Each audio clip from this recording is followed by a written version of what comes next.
การห้างหากะเกียมเพื่อรับใช้งานช่วงเฮือเมืองนากายแขวงคำม่วนน้ำเทิน2พี่น้องอนุแสงสีเสียง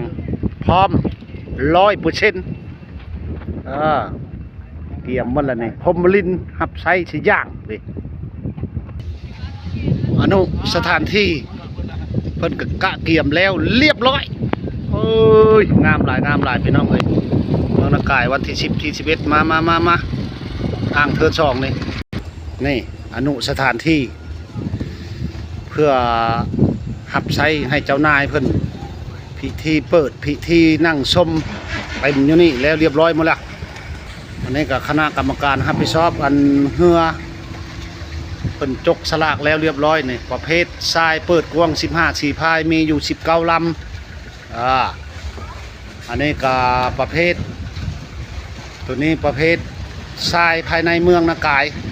มีอยู่18ลำประกบคู่แล้วเรียบร้อยจกสลากแล้วน้ำแล้วเรียบร้อยประเภทยิง15สีพายนี่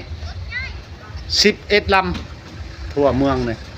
จกสลากเลข1เลข2เลข1เลข2เลข3ก็มีนี่วังนี้อนุเส้นไส้เพิ่นเฮ็ดเรียบร้อยไปอีกอันนี้ก็ดีพี่เพิ่นเฮ็ดนี่มีเส้นมีสายกองเพิ่นก็ตั้งไว้นี่เมื่อไผ่พายลงมาเข้าก้อนมันอยู่นี่เรียบร้อยบัดพี่น้องเลยคุณก็จุดป้อยพวก600 เมตรยาวเติบเมืองนากายว้า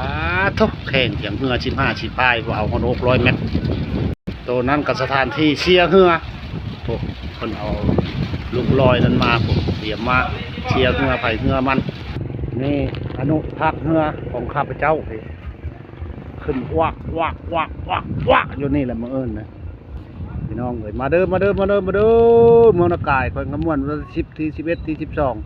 3 มื้อมา